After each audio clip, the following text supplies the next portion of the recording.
episódio do AnjoCast e hoje a gente está aqui com o professor Leonardo e nós que estamos entrevistando Isabela Almeida Júnior do 9º ano e Rafaela, como tem grupinho do 9º ano também. Então, primeiramente, Léo, a gente queria saber quem é você nesse meio pedagógico aqui com o seu papel no Santo Anjo. Muito bem. Bom, primeiramente, olá para todo mundo, né? Para vocês, para quem está assistindo. Eu me chamo Leonardo, aqui todo mundo me conhece como professor Léo e eu leciono aqui no Santo Anjo a disciplina de redação ou produção de texto para o ensino fundamental 2. Então, 6º, 7º, 8º e 9º anos. Fundamental 2 inteiro. E como que é a sua vida fora da escola?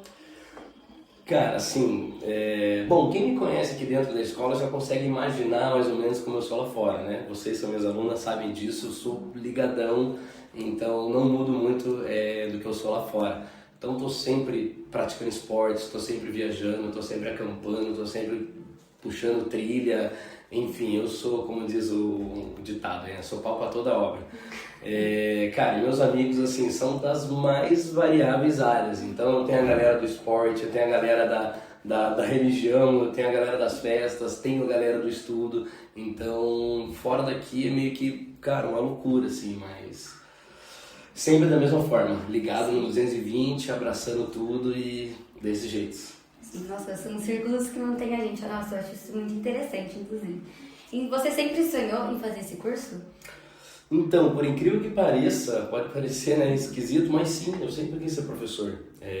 No primeiro momento, na verdade, eu queria estudar uma parte mais voltada para pesquisa, para a universidade, mas durante a minha primeira graduação, que foi em filosofia, em 2014, a gente faz o estágio obrigatório, a gente tem que passar por escolas, né, para, enfim, aprender algumas coisas da prática docente. E foi nessa do estágio que eu acabei me apaixonando pelo ensino básico, enfim, pelo fundamental e pelo médio. E agora, ano que vem, completo 10 anos aí dando aula, tanto para fundamental quanto médio. Tanto de filosofia quanto de redação também, português. Você já sabia o que você queria cursar? Tipo, que matéria que você queria lecionar? Assim? Então, na verdade, eu sempre quis lecionar filosofia no primeiro momento, né? Tanto é que eu comecei pelo curso de filosofia. Mas o nosso país e, enfim, a nossa educação, ela passa por vários, enfim, percalços e mudanças no caminho. E no ano de 2018, ali mais ou menos 2017, 2018, as aulas de filosofia, elas tiveram uma diminuição da grade de horário. Então eu tive que pensar mais do lado prático mesmo, mais do lado do dinheiro. E daí logo em seguida veio a pandemia, que, nossa, zoou toda a vida escolar, né? Vocês sabem disso, vocês pegaram essa fase. Para nós, professores, também foi algo assim completamente fora do normal. Então eu tive que ficar um tempo fora de sala de aula, né? Porque eu não era concursado do Estado, ainda não tinha o cargo aqui no Santo Anjo e, enfim, tive que me afastar um pouco das salas. E já vendo essa dinâmica, essa mudança em relação às horas de aula de filosofia, eu decidi durante a pandemia fazer a minha segunda licenciatura, que é em letras, português no caso. Justamente pensando que, né, português, vocês sabem, vocês têm bem mais aulas de português, então a demanda de professores de português é bem maior do que a de filosofia. Então no ano de 2020 eu fiz a minha segunda licenciatura daí em letras. Então eu escolhi filosofia e depois fui escolhido por letras, assim, meio que abracei, mas, cara, eu me identifico, gosto muito das duas áreas, e vocês sabem disso, né? Sabe que Sim. Em letras eu tô sempre tentando puxar um pouco de filosofia, quando eu tô falando de filosofia, eu sempre trago um pouco de argumentação também, então eu vejo também como duas áreas que se complementam, que andam, de certa forma, juntas, e eu tento levar isso para a sala de aula também para vocês. Muito bacana, é verdade, isso é uma coisa que acho que todos os alunos percebem. Sempre uma filosofada. Você sempre consegue manter, inclusive nos repertórios que você mais fala que dá para usar e memorizar, é exatamente isso. Como filosofia, exatamente. E continuando, sobre assuntos pedagógicos, mas também sobre a sua vida, teve alguma história que você considera assim marcante? Enfim, alguma história até engraçada que você já passou durante assim? Cara, 10 anos dando aula eu tive algumas histórias, mas duas histórias sim, se destacam mais, assim, vem a memória assim, mais facilmente. A primeira, uma vez que eu dava aula no IJA, a minha primeira experiência como professor foi para a educação de jovens e adultos, isso na região metropolitana de Curitiba, e eu tive a experiência uma vez de, no pós-aula, sem intervalo, jogando bola, jogando futebol com a pesada, E enfim, eu não sabia mesmo, não sabia. Não podia estar jogando bola no momento e eu junto com os piá fui tudo pra direção, aí calma lá, isso aqui é professor, não pode pra direção. Então aconteceu de eu já ir pra direção com alunos. E um outro caso foi que também nessa mesma escola de EJA, mas não é assim um caso específico porque foi durante o semestre inteiro. Tinha uma sala de aula específica que sempre tinha um cachorro lá, sabe?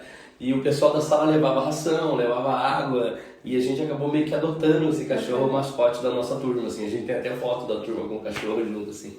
E, enfim, se fosse para falar algumas histórias, eu daria destaque a essas duas aí. Claro, daí sem contar aqui no Santo Anjo, né? Mortal, que já tive que virar em gincana, e fantasia, enfim, são vários momentos. O que te motiva a estar nesse cargo hoje em dia? Olha, ser professor é difícil em vários sentidos. Confesso que eu me pergunto isso quase toda semana, o que me motiva? Mas sempre que eu faço essa pergunta, eu encontro mais motivos positivos, né, que me mantenham assim nessa pegada do que necessariamente negativos ou que vão me tirar dessa área. Porque eu vejo a educação mais do que, além de ensinar vocês espaço de parágrafo, além de ensinar a regra de crase, além de ensinar coesão e coerência, eu acho que principalmente a disciplina de redação é você mostrar para o aluno que ele tem voz dentro de uma sociedade democrática como é a nossa. Quando eu falo para vocês em sala, né, que no vestibular ele analisa, ele pega um texto dissertativo argumentativo, não é só para medir a capacidade de vocês redigirem um texto, o conhecimento que vocês têm de língua portuguesa, mas principalmente a capacidade que vocês têm de defender uma ideia.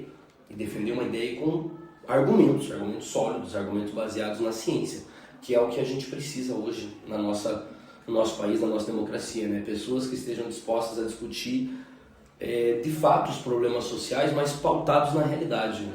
E o que a gente percebe hoje em dia é que muitas pessoas apelam para fake news, apelam para, enfim, questões emotivas e saem um pouco da discussão que realmente interessa, que é como melhorar a vida do nosso povo, do nosso país, enfim. Eu acho que a redação é um caminho, não é o único, mas é um dos caminhos para levar as pessoas a refletirem sobre esses temas, que são tão caros para a sociedade, de maneira geral.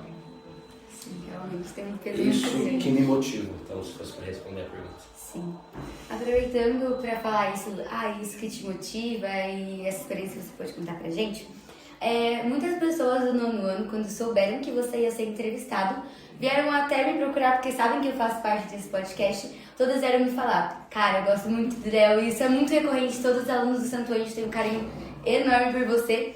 E eu vou deixar um asterisco, né, principalmente no nono ano, porque a gente sempre recebe críticas positivas sobre você, todo nono ano tem um carinho, e todo mundo realmente tem interesse em querer saber mais além daquela matéria, sabe? Uhum. E eu acho muito legal, muito bacana isso, que você consegue deixar sua matéria mais intrigante, mostrando pra gente que realmente a redação tem um peso muito grande e é de fato muito importante pra gente. E aproveitando sobre isso, a gente também queria saber sobre algumas dicas pro Enem, porque ainda mais, né, que tá chegando a data. Ótimo, muito bem. Vamos lá, então. Primeiro comentar, agradecer o reconhecimento de vocês. Eu penso que antes de virar professor, na verdade, assim, a gente descobre como ser professor todo dia um pouco, assim. Cada experiência vai ensinando uma coisa. Então, e eu sempre coloquei muito certo para mim que eu queria ser um professor que eu não tive, assim. E se eu tive, porque eu tive pouco, porque não mais professores assim. Então, o que eu tento levar em consideração sempre é que, gente, vocês são adolescentes, estão na fase da vida de descobrir o mundo e o primeiro crush, o primeiro rolê, entendeu? A primeira decepção amorosa também faz parte, infelizmente faz parte, mas também nos ensina bastante coisa.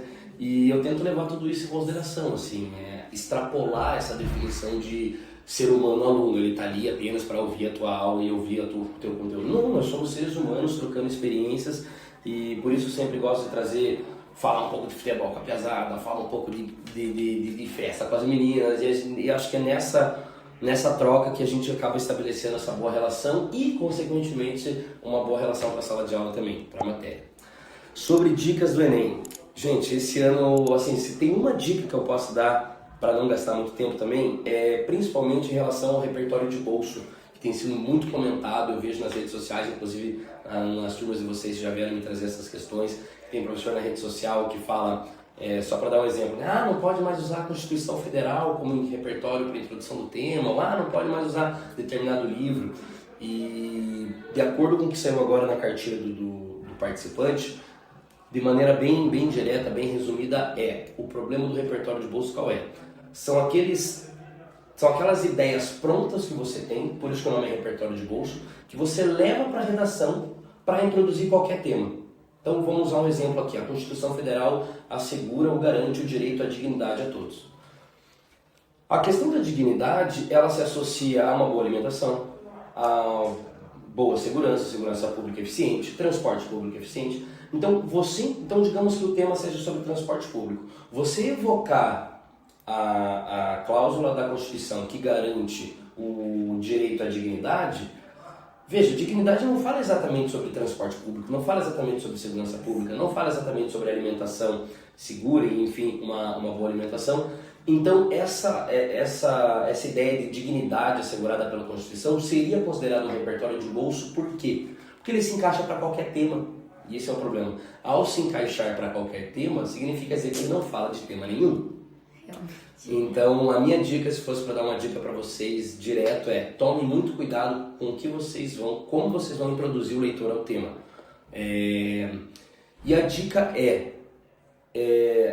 grifem as palavras-chave do tema. Então, se você tem lá pessoa com deficiência, espaço público, grifem essas palavras e quando vocês forem fazer a introdução utilizando o repertório, esse repertório tem que tocar no campo semântico, ou seja, tem que ter alguma relação com essas palavras-chave.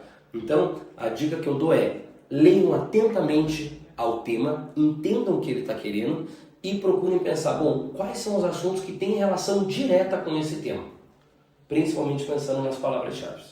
Então, cuidado com o repertório de bolso. Antes da Rafa fazer a próxima pergunta dela, eu queria saber, como você citou o repertório de bolso, como que a gente poderia ampliar o nosso repertório para que a gente pudesse ter um repertório, além de bom, um repertório que fosse não fácil, mas que a gente pudesse adquirir isso de uma forma melhor, absorver e ter vários repertórios em mente, assim, também.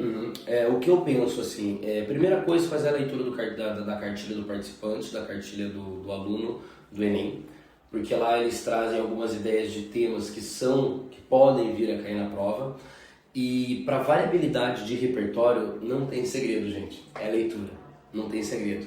A gente pode citar alguns aqui meio que expoentes que se destacam nessa questão do repertório, como a própria Constituição Federal, literatura brasileira, principalmente.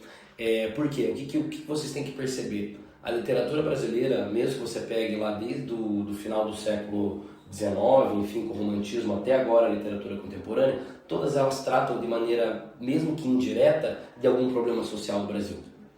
Então, em algum momento do texto, em algum momento do livro, seja Machado, seja Clarice, seja Luísio, enfim, eles vão trazer no contexto a dificuldade de um protagonista ou de um personagem que não tem acesso à alimentação, que não tem acesso à educação, que não tem acesso a um transporte eficiente. E a dica é leitura, e principalmente conseguir associar esse contexto de um livro, de um texto, por exemplo, como literatura, com esses dilemas, com essas causas sociais que o Enem ele tanto trabalha, né? Enfim, os diversos temas. Mas resumindo em uma frase, leitura, gente. Leitura é o que mais vai ajudá-los em relação ao repertório. O problema as pessoas hoje tentam decorar repertório, e não é essa a intenção.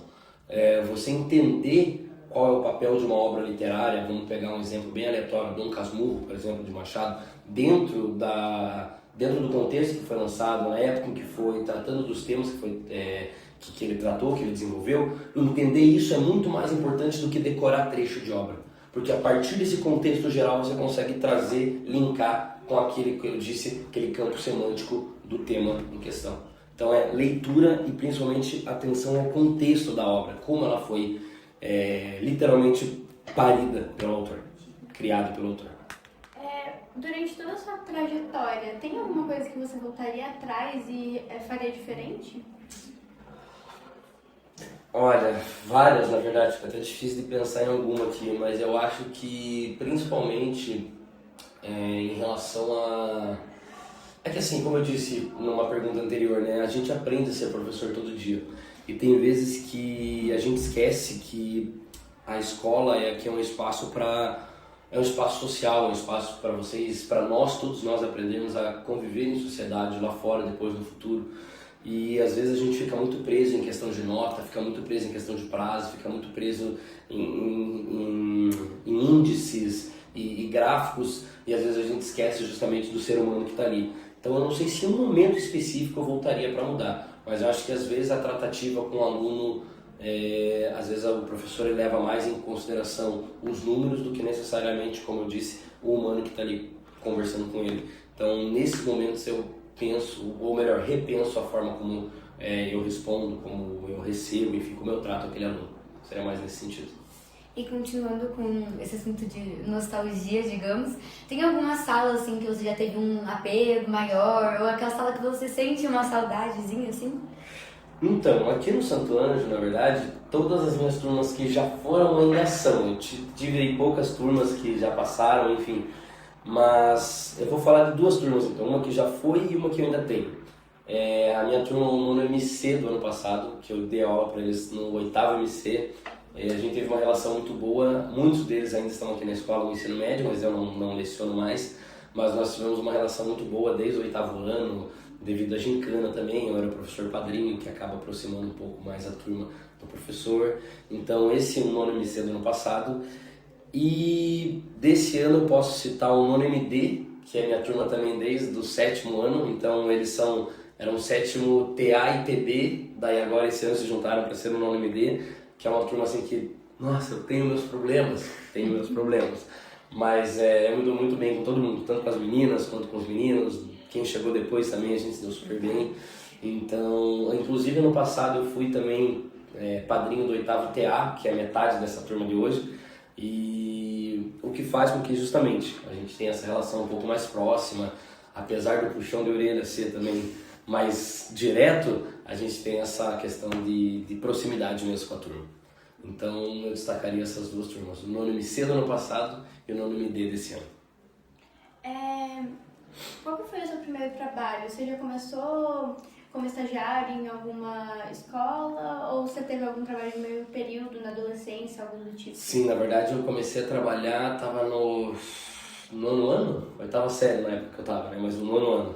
Não era nada a ver com licenciatura, eu trabalhava com contabilidade, primeiro comecei como office boy, como todo trabalho de piá de 14 anos, e aí depois subi para auxiliar fiscal, aí mexia com nota fiscal, lançamento de nota, nada a ver comigo, ainda bem que eu achei filosofia, e a filosofia me encontrou para me tirar desse buraco, porque não tem nada a ver comigo, e enfim, tive esse momento, mas depois, desde a faculdade, trabalhando só com educação, seja com iniciação à docência, seja com estágio ou seja com efetivo mesmo com as minhas turmas.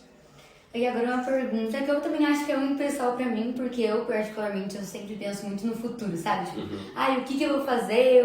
Você tem alguma dica de quem tá saindo do 9º ano e entrando para o ensino médio? Alguma dica, alguma coisa pra gente ficar menos nervoso? Tá, primeira dica, bom, não seria uma dica, né? Mais uma sugestão, mas vocês escutam de mim em sala de aula isso também. Se preparar para os processos seletivos. Então, tá entrando no primeiro ano, vai fazer o Enem, vai fazer o vestibular da Federal. Professor, mas eu não vou poder usar nota, não vou. Vai fazer. Porque é como eu digo em sala de aula sempre, a própria burocracia da prova, até você sentar na sua mesa para começar a sua prova, é todo um trâmite diferente daquele que a gente faz em sala, que é aquele que a gente faz em escola. Então tem muita gente que não passa por essas experiências antes de chegar justamente na hora de fazer o Enem. Então você passa por uma revista, passa por um detector de metais e conferência de lista, e você tem que procurar a sua mesa específica.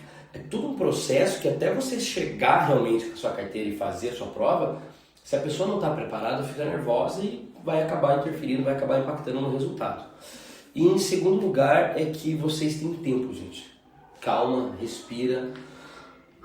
Eu sei que a gente vive num mundo em que áudio dá para acelerar, vídeo dá para acelerar, mas a vida da gente não dá para acelerar. É dia após o outro, um dia após o outro. respira com calma, viver cada momento também. Eu falo, tem que ir no primeiro ano já fazer a prova, mas vai com a cabeça do primeiro ano, não vai com a cabeça do terceirão. Quando você estiver no terceirão, você vai com a cabeça do terceirão. Mas a gente está muito nessa ânsia de o que vai ser amanhã, o que vai ser amanhã, o que vai ser amanhã, e esquece que tem hoje para pensar ainda. E algumas coisas vêm naturalmente. Aonde está escrito, não tem nenhum manual que está escrito que aos 16 anos para 17 você tem que ter certeza do que você vai fazer para o resto da sua vida. Tentativa e erro. Claro que todo mundo tem que ter um objetivo, né? Porque senão a pessoa fica meio perdida. Aquela coisa, né? Igual o gato da Alice no País das Maravilhas. Para quem não tem destino, qualquer caminho serve.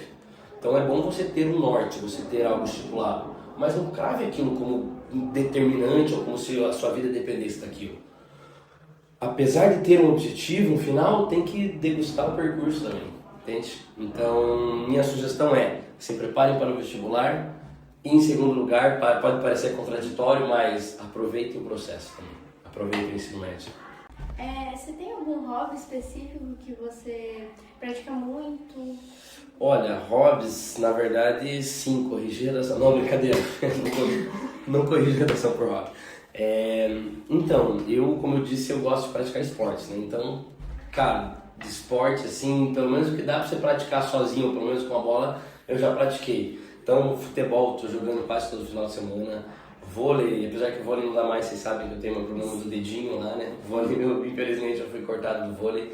Mas agora eu comecei a correr também, inclusive esse final de semana fui fazer uma prova, 5 km, bati RP e tudo, legal. E praia, eu gosto muito de praia, sempre que eu posso eu tô na praia, sempre que eu posso eu tô no litoral e enfim, gosto de surfar também, não sou nenhum Medina da vida, mas pelo menos jogar o couro na água eu consigo. E é isso assim, sabe, eu sempre tento me manter ativo do ponto de vista físico. Não só pela endorfina e tudo, mas eu acho que ajuda muito na nossa prática do dia a dia. Isso não só para um professor, para qualquer profissão. Você tem que estar com o teu corpo bem, você tem que estar bem disposto, você tem que estar bem de saúde, porque de fato, se você for analisar, a única coisa que a gente tem mesmo é isso aqui. E se isso aqui não está bem, todo o resto também vai estar mais ou menos. Então eu tento levar isso como meio que um mantra assim, daí meus hobbies vão todos caminhando nesse sentido, sabe? A Rafa citou sobre hobbies e você falou sobre esportes, né? Então, todos os alunos, eu acredito que tenham algum hobby, alguma coisa que eles gostam de fazer. Como que você acha que dá ou não equilibrar esses hobbies com os nossos estudos? Porque às vezes a gente pensa que está sobrecarregado e às vezes a gente acaba deixando de fazer alguma atividade física ou algo assim do tipo. Cara, é difícil mesmo, mas eu volto de novo à mesma sugestão. Isso aí Drauzio Varela já dizia, hein, Dr. Drauzio Varela. Se você não tem 30 minutos para dedicar ao seu corpo, aquilo que você realmente tem, seu mesmo, o seu primeiro bem, que é o seu corpo, alguma coisa de muito errado está acontecendo aí. Tem que rever como você está organizando a sua vida. Óbvio, principalmente vocês, né, que estão aí do nono para o primeiro ano, não dá para deixar de estudar. Todo dia estudar, aquilo. Uma vez um professor meu me falou, e faz muito sentido, né? Às vezes a gente pega 4 ou 5 horas para estudar e acaba cansando e você vai ver, não rende muito. Meu professor uma vez me falou, estudar pouco, mas estudar sempre. O que é estudar pouco?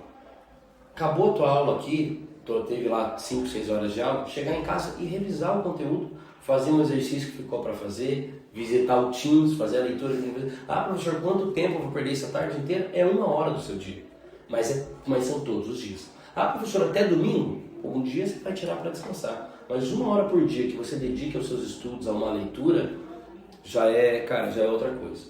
E com certeza tem que ter aí um esporte, tem que ter um hobby junto dessa rotina, porque a gente tem visto isso, principalmente nós professores, a gente tem acompanhado, os alunos eles têm ficado cada vez mais doentes até, assim, justamente devido a essa carga de compromissos que eles têm e esquecem que um dos compromissos que eles têm com eles mesmos ser criança, ser adolescente, enfim, buscar um treino, alguma coisa nesse sentido. Eu com os piás a gente sempre troca uma ideia, né? Piazada principalmente do nono ano, então a gente sempre está falando de academia, está sempre falando de musculação, mas não só isso, qualquer coisa que seja assim nesse sentido de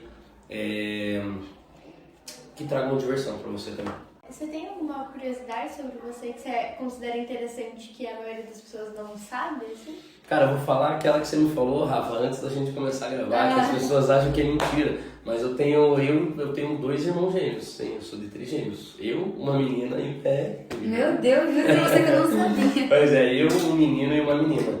O menino é professor de educação física, a menina é engenheira elétrica e eu, professor de letras de redação aqui do Santo Anjo. Essa é uma curiosidade que nem todo mundo sabe. Quando eu falo, a galera fala, não acredito, deixa eu ver. Mas a gente não tem nada a ver um com o outro, eles são loiro do olho verde e a tinta acabou na minha hora, meu.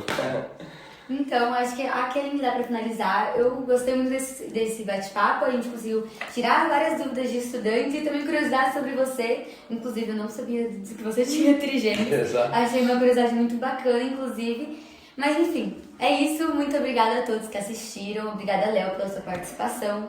Agradecer o espaço, agradecer a conversa. Como vocês perceberam, eu falo rápido assim mesmo. Elas já estão acostumadas porque na sala é desse jeito. Mas eu tento me policiar, eu tento controlar para falar mais tranquilo. Mas agradecer o espaço, parabenizar a iniciativa de vocês, que eu achei genial, AnjoCast. E porque eu disse no começo, né? Aproxima o aluno, aproxima a equipe pedagógica, aproxima os funcionários dos alunos e a gente quebra um pouco essa tensão que tem entre, sabe, o organograma, aquela coisa a pessoa que manda, a pessoa que é mandada e a gente que todo mundo é ser humano e tá todo mundo aprendendo todo dia também.